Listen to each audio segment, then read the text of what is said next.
Hello, everyone. Do we have some news for you? This is coming straight out of Fulton County, Georgia. The district attorney there, Fani Willis, has just released the grand jury report from last February. And let me tell you, it's a doozy. According to the report, the jurors actually recommended indicting some big names like South Carolina Senator Lindsey Graham, as well as then sitting U.S. senators from Georgia, David Perdue and Kelly Loeffler. They were all facing charges related to election interference and racketeering, which District Attorney Willis has been orchestrating in Georgia. Senator Graham had a little something to say about this whole situation. He came out with a warning for all of us Americans about our justice system, which he believes is increasingly being weaponized. But wait, there is more.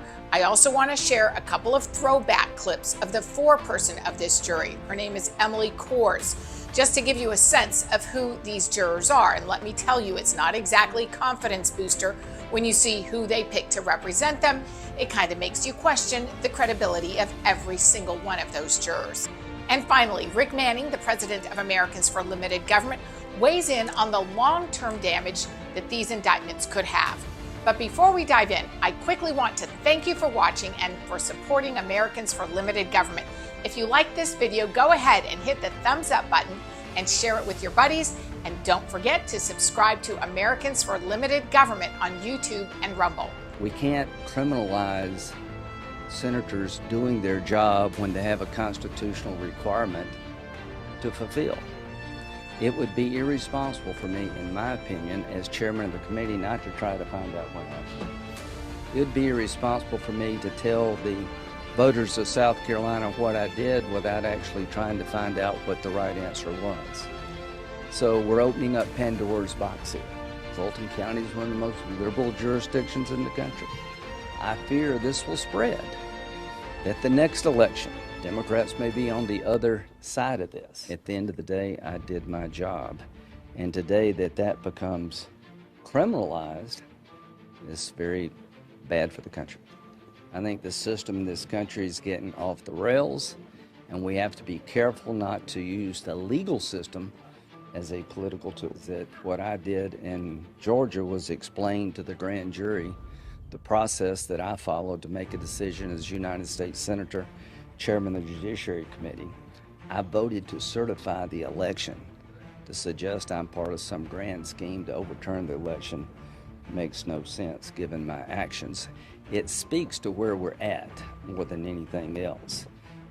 It's me today, it could be somebody else tomorrow. Did you personally want to hear from the former president? I wanted to hear from the former president, but honestly, I kind of wanted to subpoena the former president because I got to swear everybody in. And so I thought it'd be really cool to get 60 seconds with President Trump of me looking at him and being like, do you solemnly swear?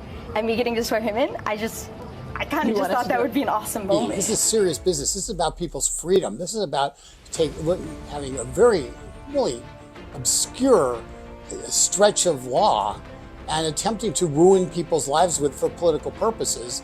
And it's really kind of disconcerting to think that we have somebody who can best be described as a ditz in charge of the process. But it shows how easily a grand jury can be led down a path because they really don't have the capacity to know whether something is true or false based on what the law actually says. It shows that this grand jury was completely out of control, that it had no breaks whatsoever. So for somebody to sit there and say people on the ballot didn't have a right to contest an election result, and by the way, they didn't contest it very hard, to contest an election result, to ask questions, and they should be indicted for it, is such an abuse of power. And the fact that this prosecutor led them down this path tells you how blatantly political and disruptive and quite honestly unconstitutional and anti-American this grand jury was, and that this prosecutor is. That's it for now, friends. Keep your eyes peeled for more updates.